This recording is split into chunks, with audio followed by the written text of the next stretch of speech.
Hey, what's up? I'm Brian, hanging out with Portugal the Man. I'm hanging out with Ryan and Zach. What's going on, guys? Not much, just hanging out in Philadelphia. Going to get some food in a little bit.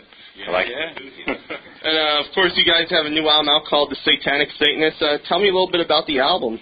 Well, it was our first album that we ever did with kind of bigger producers that weren't friends with us prior to this, so it was a little bit intimidating, but it forced us to do some actual pre-production, some writing for it, and so it was a good thing altogether, and it was a really awesome process, and I think it came out awesome. Paul Coldery, Adam Taylor, and Anthony Safri just did a really great job on it. We're pumped about it. So does that kind of distinguish this album from the last album, kind of more mature and more produced better? Yeah, it's focused a lot more.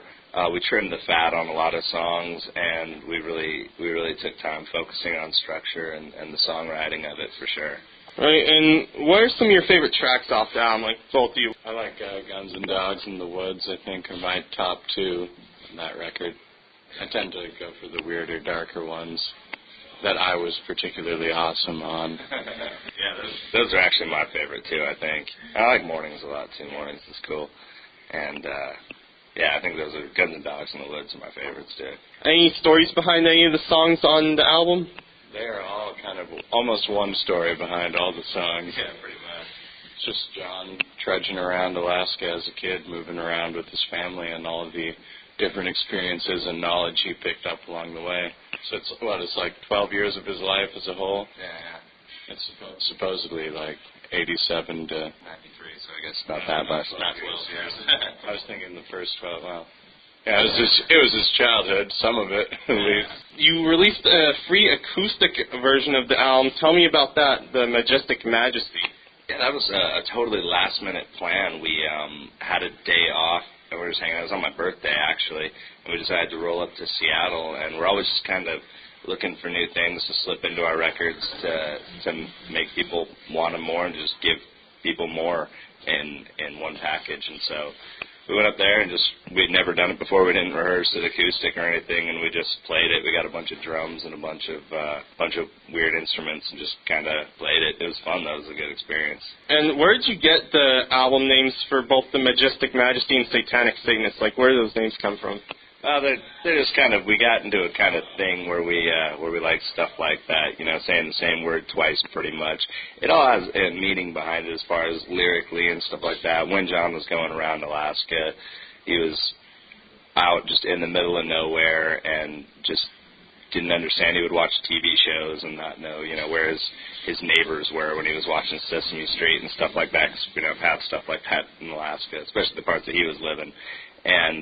And so it's kind of an escape, and just you feel like a real outcast, kind of like Satan did, and so it kind of turned into that. Originally, we were going to call the album The Satanic Satanist of the Majestic Majesty, but then we realized we ran across an old Rolling Stones record that's called At Her Satanic Majesty's Request, and so we're like, oh shit, we can't use both those words in one album title, and so we randomly split it into two.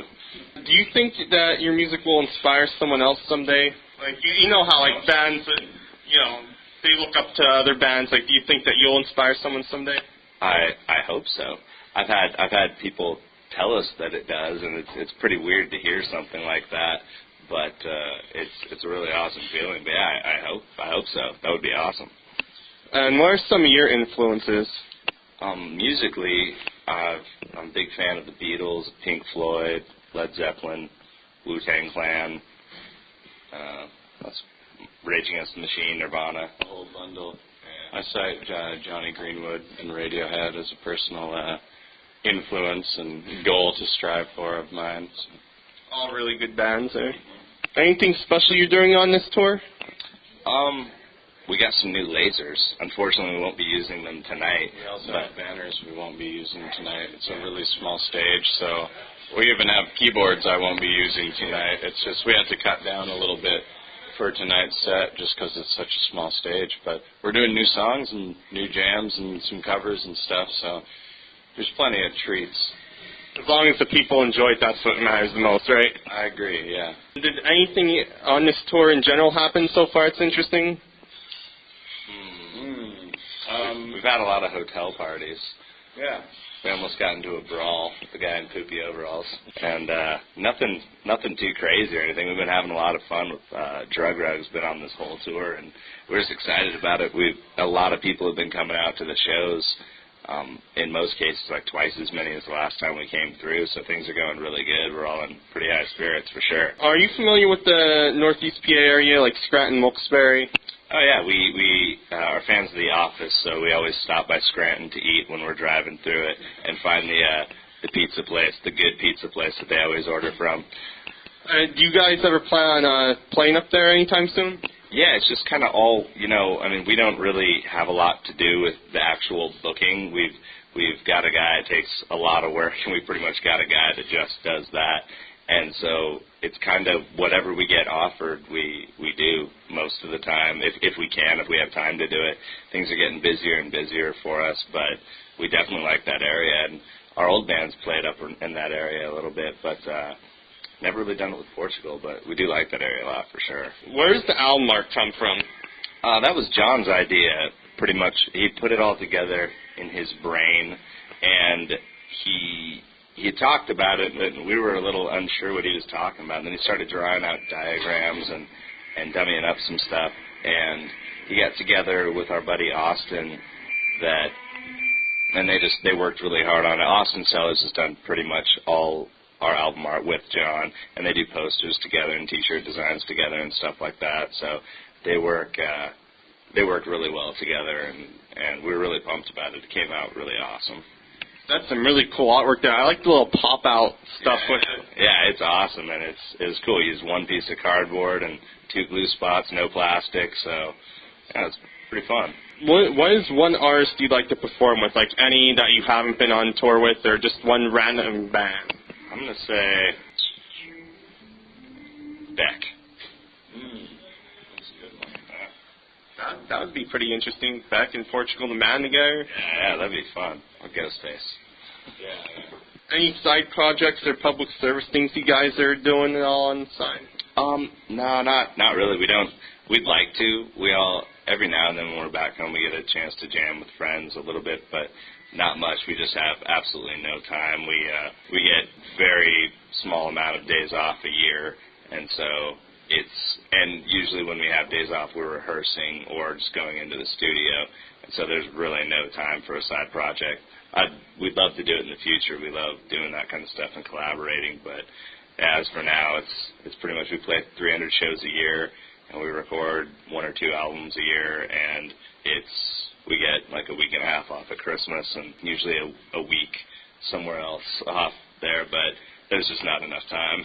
So just really too much running around, nothing. Yeah, no time. This is all we do. Nobody else has any other hobbies or anything we like to do. If you can't do it in the van, then you can't do it pretty much.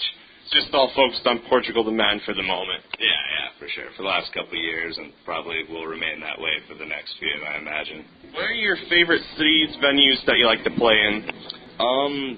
We always have a good time in Austin, Texas is really awesome. The shows here are always great. Normally, we haven't done too many shows on our own here, but we normally play the TLA supporting someone else, and that's an awesome. Boston's really good to us too, and that's where we recorded our record. So Boston has a place in our heart anyway. Yeah. We like it a lot.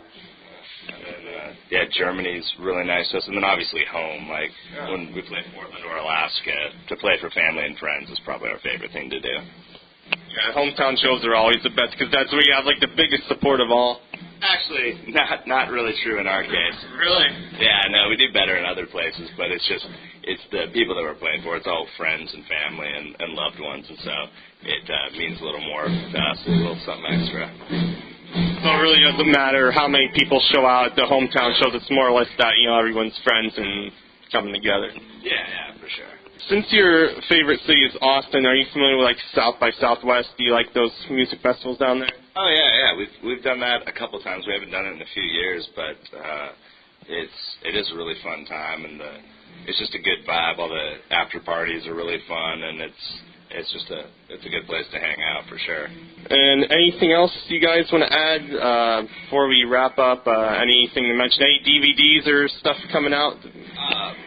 Potentially, yeah. We've got it. We filmed a live DVD, and we're just kind of waiting on some legal stuff. We may have covered some songs that maybe shouldn't have covered, and so we're kind of. It might. We don't know when it's going to come out, and then we recorded a new record that we're not totally sure when it will be released, but it's called American Ghetto, and it's pretty awesome. It's definitely more on the weird side, but it's pretty cool. We're all happy with it. So you already have a new album made already? Yeah. And then we're going back in January or February to do another one, so we're stacking them up. Whenever we get time off, that's what we do, usually. Well, you guys are really spitting the records out. We like to work. We're busy little bees. Yeah, that can be, I guess, a good and a bad thing depending on how you want to look at it, as long as you enjoy it, right? Oh, yeah, for sure. We definitely do. All right, well, guys, thanks for hanging out with me tonight. I really appreciate it. Thank you. Yeah. Thanks, man. Thanks for coming. No problem. And I'm Brian hanging out with Portugal the Man.